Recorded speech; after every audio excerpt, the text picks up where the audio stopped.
18 বছরের দীর্ঘ অপেক্ষার পর যখন রয়্যাল চ্যালেঞ্জার্স ব্যাঙ্গালোর অবশেষে আইপিএলের ট্রফি হাতে তুলে নিল, তখন বেঙ্গালুরুর রাস্তা রাস্তা শুরু হলো এক অবিস্মরণীয় উৎসব। ফায়ারওয়ার্ক, নাচ গান আর ভক্তদের অস্ত্রশক্তি হাসি।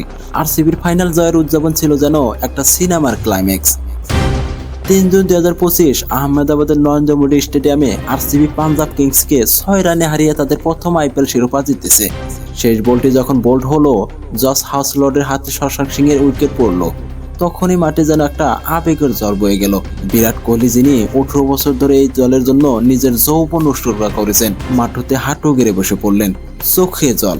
আমি যখন এই দৃশ্য দেখছিলাম মনে হচ্ছিল এটা যেন কোনো বলিউড মুভির ক্লাইম্যাক্স। বিরাটের সেই কান্না ছিল আমাদের সবার কান্না। দলের বাকি খেলোয়াড়রাও ছিলেন উচ্ছ্বাসিত।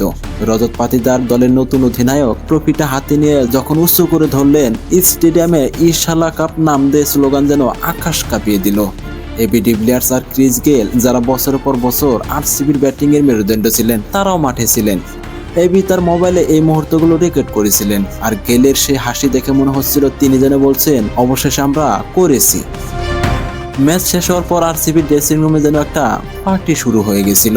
আরসিবির অফিসিয়াল এক্স হ্যান্ডেলে শেয়ার করা একটি ভিডিওতে দেখা গেল দীনেশ কার্তিক, জিতেশ শর্মার ফিল সল্টে একে অপরকে জড়িয়ে ধরছেন।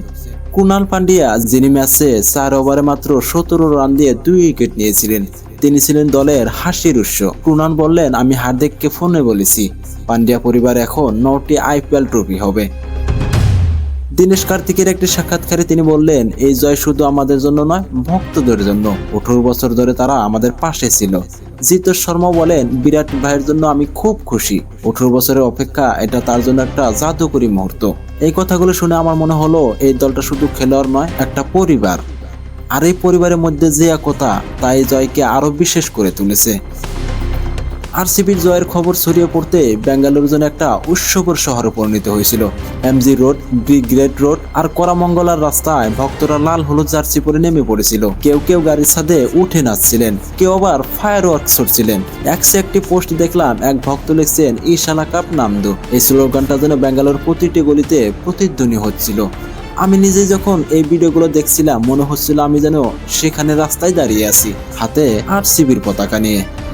একটা মজার ঘটনা শেয়ার করি। এক ভক্ত এমজি রোডে আরসিবির পতাকা নিয়ে নাচছিলেন, আর পাশে একটা ট্রাফিক পুলিশও তাতে জয়েন করলেন। এই দৃশ্য দেখে আমি ভাবলাম, আরসিবির জয় শুধু ভক্তদের নয়, পুরো শহরের জন্য একটা উৎসব।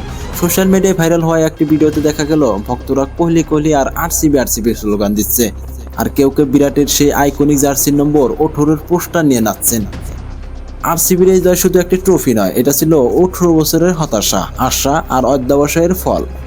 2009, 2011 আর 2016 সালে 3 বার ফাইনালে পৌঁছেও আরসিবি ট্রফি জিততে পারেনি। এবার তাদের বোলিং ইউনিট, বিশেষ করে কুনাল পান্ডিয়া আর জস হাউসলডের পাঞ্জাবের ব্যাটিং লাইন আপকে ধ্বংস করে দিয়েছিল।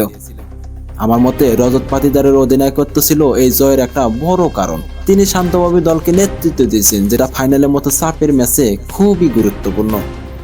আর একটা মজার ব্যাপার হলো, আরসিবির সোশ্যাল মিডিয়া টিম এই উদযাপনকে আরো রঙিন করে তুলছে। তারা একের পর এক ভিডিও আর মিম শেয়ার করছে, যেখানে ভক্তদের সঙ্গে দলের আনন্দ মিশে গেছে। আমার মনে হয় আরসিবির এই জয় শুধু মাঠের জয় না, এটা ভক্তদের সঙ্গে তাদের বন্ধনের জয়। আরসিবির এই ফাইনাল জয় আর তার উদযাপন ছিল 18 বছরের আবেগের একটা বিস্ফোরণ। বিরাট কোহলির কান্না থেকে শুরু করে বেঙ্গালুরুর রাস্তায় ভক্তদের নাচ, এই মুহূর্তগুলো আরসিবির ইতিহাসে চিরস্মরণীয় হয়ে থাকবে। আমার মনে হয় এই জয় আরসিবিকে আরো শক্তিশালী করবে আগামী মৌসুমের জন্য, আর ভক্তদের বিশ্বাসকে আরো দৃঢ় করবে। বন্ধুরা, এই উদযাপনের গল্পটা কেমন লাগলো নিচে কমেন্ট করে বলুন। আপনার প্রিয় মুহূর্ত কোনটি ছিল? বিরাটের কান্না, নাকি রজতের ট্রফি উঁচিয়ে ধরা, নাকি বেঙ্গালুরুর রাস্তার উৎসব? এই চ্যানেলে এমন আরো ক্রিকেট গল্প পেতে সাবস্ক্রাইব করতে ভুলো না। বেল আইকনটা প্রেস করুন যাতে প্রতিটা নতুন ভিডিও নোটিফিকেশন পান। তাহলে আবারও দেখা হবে। ধন্যবাদ সবাইকে।